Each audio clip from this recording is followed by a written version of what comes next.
ಆಚಿ ಮಸಾಲ. ಎಂತ ಅಡಿಗೆಯ ರುಚಿಯಾಗೋ ರಹಸ್ಯವು 20 ರೂಪಾಯಿ. ಸಾವು ಸಾವೇ ಅಲ್ವಾ?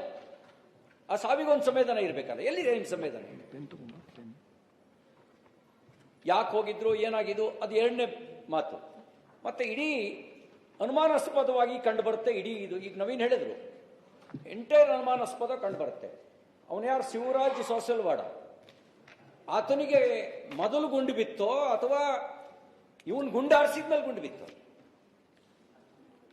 ಮೊದಲು ಅವನಿಗೆ ಏನಾರು ಅವ್ರ ಕಡೆಯಿಂದ ಅವರಿಗೆ, ಅವ್ರು ದೂರದಲ್ಲಿದ್ದಾರೆ, ಹತ್ತಿರದಲ್ಲಿದ್ದರೆ ಹಿಡಿಬೋದಿತ್ತು, ಕೈಲೇ ಹಿಡ್ಕೋಬೋದಿತ್ತು.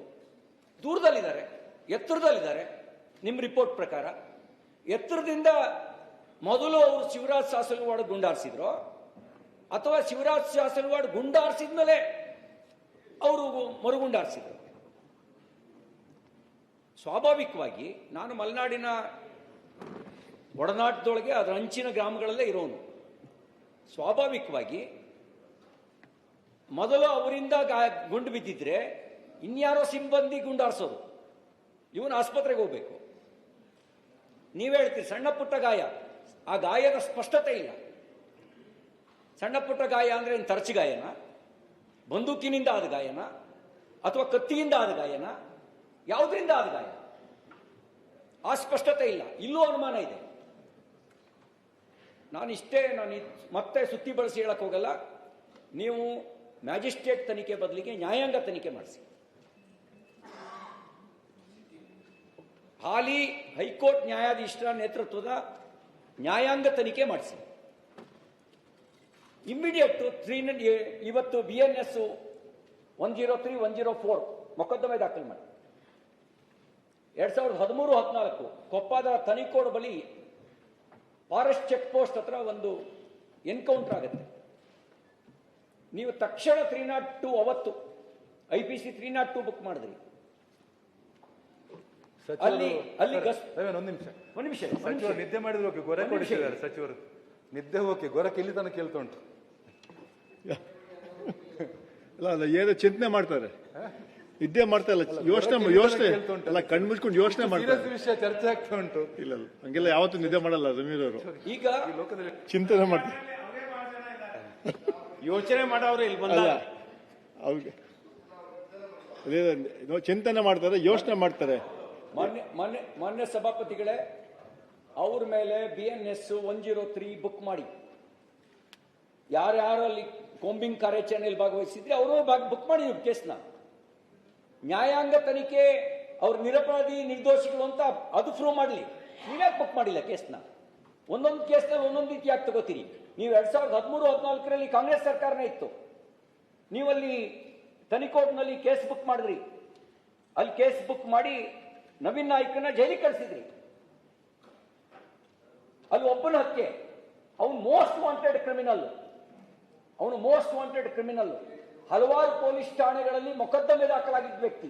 ಇಲ್ಲಿ ಹೇಳಿದಿರಿ ಯಾವುದೇ ಮೊಕದ್ದಮೆ ಈ ಹತ್ಯೆ ಆದವರು ಒಬ್ಬರ ಮೇಲೂ ಇಲ್ಲ. ಅವನು ಯಾರೋ ಕುಟುಂಬಸ್ಥನ ಮೇಲೆ 2020 ಯಾವುದೋ ಒಂದು ಪ್ರಕರಣ ಇದೆ, ಇನ್ಯಾರೋ ಒಬ್ಬನ ಮೇಲೆ ಓಡೋದನ ಮೇಲೆ ಒಂದು ಪ್ರಕರಣ ಇದೆ. ಆದರೆ ಈ ಹತ್ಯೆಗೊಳಗಾದ 3 ಜನರ ಮೇಲೆ ಅರಣ್ಯ ಇಲಾಖೆ ಆಗಲಿ ಪೊಲೀಸ್ ಇಲಾಖೆ ಆಗಲಿ ಯಾವುದೇ ಮೊಕದ್ದಮೆಗಳನ್ನು ದಾಖಲಿಸಿಲ್ಲ. ಅಂದ್ರೆ ಅವ್ರು ಯಾರು ಹೆಬಿಚುಯಲ್ ಅಫೆಂಡರ್ಸ್ ಅಲ್ಲ, ಕ್ರಿಮಿನಲ್ಗಳಲ್ಲ. ಯಾವುದೇ ಕೇಸ್ ಆಗಿಲ್ಲ ಅಂದಾಗ ಹಾಗಿರ್ಬೇಕಾದ್ರೆ ಅಲ್ಲಿ ಮೋಸ್ಟ್ ವಾಂಟೆಡ್ ಕ್ರಿಮಿನಲ್ಸ್ ಸತ್ತಾಗ 302 ಕೇಸ್ ಬುಕ್ ಮಾಡಿದ್ರಿ. ಅವತ್ತಿನ IPC 302 ಇದರಲ್ಲಿ ಯಾಕೆ ಮೊಕದ್ದಮೆ ದಾಖಲಿಸಿಲ್ಲ? ಏನ್ ಮೇಲೆ ಯಾವ ಕೇಸು ಇಲ್ಲ, ಈಗಾಗಿದೆ. ಯಾವಾಗ ನೀವು ಹೇಳ್ತಾ ಇರೋದು? ನಾನು ನಿಮ್ಗೆ ಹೇಳ್ತಾ ಇರೋದು ಹತ್ಯೆ ಮಾಡಿದವ್ರ ಮೇಲೆ ಏನ್ ಕೇಸ್ ದಾಖಲು ಮಾಡಿದ್ರಿ. ನಾನು ಕೇಳ್ತಾ ಇರೋದು ಹತ್ಯೆ ಮಾಡಿರೋರ ಮೇಲೆ ಏನ್ ಕೇಸ್ ದಾಖಲು ಮಾಡಿದ್ರಿ? ಯಾಕೆ ಮಾಡಿಲ್ಲ? 3 ಜನ ಸತ್ತ ನಂತರನು ಯಾಕೆ ನೀವು ಮೊಕದ್ದಮೆ ದಾಖಲು ಮಾಡಿಲ್ಲ? ಈ ಗಳಿಗೆವರೆಗೂ ಯಾಕೆ ಮೊಕದ್ದಮೆ ದಾಖಲು ಮಾಡಿಲ್ಲ? ಈಗ ಹಂಗಿದ್ರೆ ನಿಮ್ ದೃಷ್ಟಿಯಲ್ಲಿ ಅವರು ಆತ್ಮರಕ್ಷಣೆಗಾಗಿ ಗುಂಡಾರಿಸಿದ್ರೆ, ಇವರೇ ಮೊದಲು ಬಂದೂಕಿನಿಂದ ಗುಂಡಾರಿಸಿದ್ರೆ ನಿಮ್ ಸಿಬ್ಬಂದಿಗಳು 4-5 ಜನ ಸಾಯ್ಬೇಕಿತ್ತಲ್ಲ. ಯಾರು ಸತ್ತಿದ್ದಾರೆ? ಯಾರಿಗೆ ಸಿವಿಯರ್ ಇಂಜುರಿ ಆಗಿದೆ ಹೇಳಿ? ಬಂದೂಕಿನಿಂದ ಗಾಯ ಆಗಿರುವ ಒಬ್ಬ ಸಿಬ್ಬಂದಿ ಹೆಸರು ಹೇಳಿ ನೀವು. ನಿಮಗೆ ಒಬ್ಬ ಸಿಬ್ಬಂದಿ ಹೆಸರು ಹೇಳಿ ನೀವು. ಗಂಡು ನೋಡಿ, ಗುಂಡು ಹಾರಿಸ್ಬೇಕು ಯಾವಾಗ, ಯಾವ ಸಿಚುಯೇಷನ್ನಲ್ಲಿ? ನಮಗೆ ನಾವು ಬದುಕೋದಕ್ಕೋಸ್ಕರ ಅನಿವಾರ್ಯ ಪರಿಸ್ಥಿತಿ ಅಂದಾಗ ಸಿಬ್ಬಂದಿಗಳು ಗುಂಡಾರಿಸಬೇಕು. ಅಂತ ಅನಿವಾರ್ಯ ಪರಿಸ್ಥಿತಿ ನಿಮ್ಮ ವರದಿಯಲ್ಲಿ ಸೃಷ್ಟಿಯಾಗಿರುವಂತ ರಿಪೋರ್ಟ್ ಕಾಣ್ತಿಲ್ಲ. ಈ ವರದಿಯಲ್ಲಿ ಎಳ್ಳಷ್ಟು ಕೂಡ ನೀವು ಅನ್ವಿಸಿಬಲ್ ಎತ್ತರದಲ್ಲಿದ್ದಾರೆ, ನಿಮ್ಮವರಿಗೆ ಯಾರಿಗೂ ಕೂಡ ಗಂಭೀರ ಸ್ವರೂಪದ ಗಾಯ ಆಗಿಲ್ಲ, ಫಾರೆಸ್ಟ್ ಸಿಬ್ಬಂದಿಗಳಿಗೆ ಯಾರಿಗೂ ಗಂಭೀರ ಸ್ವರೂಪದ ಗಾಯ ಆಗಿಲ್ಲ.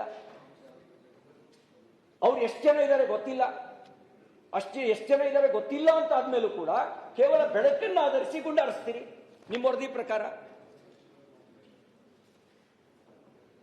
ಹೇಳಿ, ಬೆಳಕನ್ನು ಆಧರಿಸಿ ಗುಂಡಾರಿಸ್ತೀರಿ ಅಂದ್ರೆ ಇದನ್ನೆಲ್ಲ ನಿಮ್ಗೆ ನೋಡಿದಾಗ ಫ್ಯಾಬ್ರಿಕೇಟೆಡ್ ಅಂತ ಅನ್ಸಲ್ವಾ? ಅದಕ್ಕೆ ನಾನು ಆಗ್ರಹಿಸೋದಿಷ್ಟೇ, ಗೃಹ ಸಚಿವರು, ನೀವು ಇವ್ರ ಮೇಲೆ ಗೃಹ ಸಚಿವರು, ಸರ್ಕಾರ ಮೊದಲು 103, 104 BNS ಮೊಕದ್ದಮೆ ದಾಖಲು ಮಾಡಿಸಿ, ಸಂಬಂಧಪಟ್ಟವ್ರನ್ನ ಅರೆಸ್ಟ್ ಮಾಡಿ, ನಿಷ್ಪಕ್ಷಪಾತ ತನಿಖೆ, ನ್ಯಾಯಾಂಗ ತನಿಖೆ ನಡೆಸ್ಲಿ. ಮ್ಯಾಜಿಸ್ಟ್ರೇಟ್ ತನಿಖೆ ಅಲ್ಲ, ಫಾರೆಸ್ಟ್ ಡಿಪಾರ್ಟ್ಮೆಂಟ್ ತನಿಖೆ ಅಲ್ಲ, ಹಾಲಿ ಹೈಕೋರ್ಟ್ ನ್ಯಾಯಾಧೀಶರ ನೇತೃತ್ವದಲ್ಲಿ ನ್ಯಾಯಾಂಗ ತನಿಖೆ ನಡೆಸಲಿ. ನೋಡಿ, ಸೀಲು ತೆಗೆದಿಲ್ರಿ, ಚಪ್ಪಲಿದು. ಕಾಡಿಗೆ ಹೋಗೋನು, ಶಿಕಾರಿಗೆ ಹೋಗೋನು ಹವಾಯಿ ಚಪ್ಪಲಿ ಹಾಕೊಂಡು ಮೊದಲು ಹೋಗಲ್ಲ, ಮತ್ತೆ ಉಪಯೋಗಿಸ್ತಾ ಇರೋ ಚಪ್ಪಲಿ. ಅವನು ಶಿಕಾರಿಗೆ ಹೋದ್ನ, ಶಾಪಿಂಗಿಗೆ ಹೋಗಿದ್ನ. ನೀವು ಸೀಸ್ ಮಾಡಿರುವಂತ ಚಪ್ಪಲಿ ಉಪಯೋಗಿಸೇ ಇಲ್ಲ, ಅದ್ರ ಮೇಲೆ ಸೀಲು ಹಾಕಿಲ್ಲ, ಕಾಲು ಊರಿಲ್ಲ, ಅದ್ರ ಮೇಲೆ ಕಾಲು ಊರಿಲ್ಲ ಅನ್ನೋ ಒಂದು ಕಾಡಿಗೆ ಶಾಪಿಂಗಿಗೆ ಹೋಗಿದ್ನ, ಅಥವಾ ಶಾಪಿಂಗ್ ಇಂದ ಬರ್ತಾ ಕಾಡೊಳಗೆ ತಪ್ಪಿಸ್ಕೊಬಿಟ್ರು. ಇಲ್ಲಿರೋ ವಶಪಡಿಸಿಕೊಂಡ್ರ ಪರಿಕರಗಳಿಂದ ಹಿಡಿದು, ಆ ಬ್ಯಾಗ್ ಇಂದ ಹಿಡಿದು ಸ್ಲಿಪ್ಪರ್ ನೋಡಿ, ಇಲ್ಲಿ ಅದ್ರ ಮೇಲೆ ಸೀಲು, ಕಾಲು ಊರಿರೋ ಗುರುತು ಇಲ್ಲ.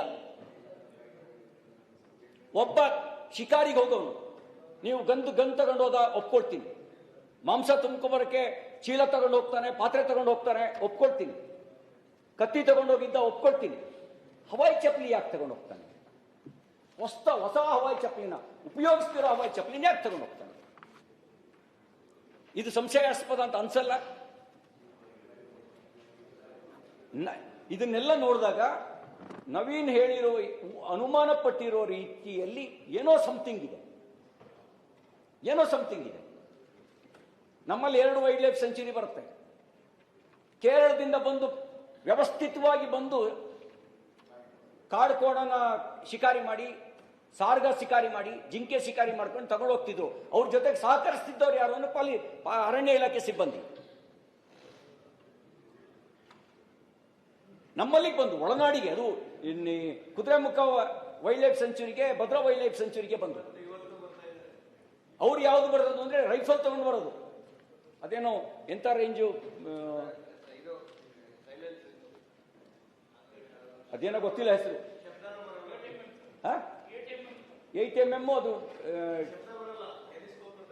ಟೆಲಿಸ್ಕೋಪ್ ಇರುತ್ತಲ್ಲ, ಮತ್ತೆ ಟೆಲಿಸ್ಕೋಪ್, ಮತ್ತೆ ಅದೇನೋ ರೇಂಜ್ ಕರೆಕ್ಟ್ ಒಂದು ಪಾಯಿಂಟ್ ಆಚೆ ಈಚೆ ಹೋಗಲ್ವಂತೆ. ಅದನ್ನು ತಗೊಂಡು ಬಂದು ಶಿಕಾರಿ ಮಾಡ್ಕೊಂಡು ಹೋಗೋರಿಗೆ.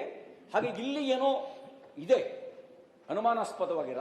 ಅದಕ್ಕಾಗಿ ನೀವು ಈ ರಿಪೋರ್ಟು ಸಮಾಧಾನಕರವಲ್ಲ, ಸಂವೇದನೆ ಇರ್ತಕ್ಕಂಥದ್ದಲ್ಲ, ಮಾನವೀಯತೆಯಿಂದ ಕೂಡಿರ್ತಕ್ಕಂಥದ್ದಲ್ಲ. ಅದಕ್ಕೆ ನನಗೆ ಹೇಳೋದು, ನಾನು ಆಗ್ರಹಿಸೋದು, ನೀವು ಮ್ಯಾಜಿಸ್ಟ್ರೇಟ್ ತನಿಖೆ ವಾಪಸ್ ತಗೊಳ್ಳಿ, ಹಾಲಿ ಹೈಕೋರ್ಟ್ ನ್ಯಾಯಾಧೀಶರ ನೇತೃತ್ವದ ತನಿಖೆ ನಡೆಸಿ, ನಿಷ್ಪಕ್ಷಪಾತವಾಗಿ. ಅಂದ್ರೆ ಹತ್ಯೆಗೊಳಗಾಗಿರೋರು, ನೀವು ಹತ್ಯೆಗೊಳಗಾಗಿರೋರು ಒಂದು ಸಣ್ಣ ಸಿಂಪತಿನೂ ಇಲ್ಲ ನಿಮಗೆ. ಮತ್ತೆ ನಿಮ್ಮ ರಿಪೋರ್ಟ್ ಪ್ರಕಾರನೇ ಅವ್ರು ಯಾರು ಹೆಬಿಚುವಲ್ ಅಫೆಂಡರ್ಸ್ ಅಲ್ಲ, ಕ್ರಿಮಿನಲ್ಸ್ ಅಲ್ಲ. ನಿಮ್ಮ ವರದಿ ಪ್ರಕಾರ ಅವ್ರು ಯಾರು ವೀರಪ್ಪನ ಸಹಚರರು ಅದು ಇತ್ಯಾದಿ ಏನಿಲ್ಲ ನಿಮ್ಮ ವರದಿನಲ್ಲಿ. ಏನಾರು ಅವರು ನಿತ್ಯ ಶಿಕಾರಿ ಮಾಡೋರಾಗಿದ್ರೆ, ಅದನ್ನೇ ದಂಧೆ ಮಾಡ್ಕೊಂಡವರಾಗಿದ್ರೆ, ನಿಮ್ಮ ಪೊಲೀಸ್ ಅರಣ್ಯ ಇಲಾಖೆ ಅವ್ರನ್ನ ನೋಟೆಡ್ ಕ್ರಿಮಿನಲ್ಸ್ ಅಂತ ಐಡೆಂಟಿಫೈ ಮಾಡಬೇಕಿತ್ತು. ಹಂಗಾಗಿ ನಮ್ಗನ್ಸೋದು, ನಾನು ಇದರಿಂದ ಮನೋಸ್ಥೈರ್ಯ ಕುಸಿಬಾರ್ದು, ಅರಣ್ಯ ಇಲಾಖೆ ಸಿಬ್ಬಂದಿಗಳದು ಅದು ಒಪ್ಕೊಳ್ತೀನಿ. ಸೆಲ್ಟ್ರು ತಗೋಬಾರ್ದು, ಈ ಕಾರಣಕ್ಕೆ ಸೆಲ್ಟ್ರೂ ತಗೋಬಾರ್ದು. ಯಾರನ್ನ ಬೇಕಾದ್ರೂ ಕೊಲ್ಲಕ್ಕೆ ಸಿಗುವಂತ ಲೈಸೆನ್ಸ್ ಅಂತ ಭಾವಿಸಬಾರ್ದು. ನಾಳೆ ಮತ್ತೆ ಅರಣ್ಯನ ಬರೀ ಅರಣ್ಯ ಇಲಾಖೆ ಸಿಬ್ಬಂದಿಗಳಿಂದ ಕಾರಣದಿಂದ ಅರಣ್ಯ ಉಳಿದಿಲ್ಲ, ಜನರ ಸಹಭಾಗಿತ್ವದಲ್ಲಿ ಉಳಿದಿದೆ. ಅರಣ್ಯ ಇಲಾಖೆ ಅನ್ನುವಂಥ ಒಂದು ವ್ಯವಸ್ಥೆನೇ ಇಲ್ಲದೆ ಇದ್ದಾಗಲೂ ಕೂಡ ಇದಕ್ಕಿಂತ ದಟ್ಟ ಅರಣ್ಯ ಇತ್ತು.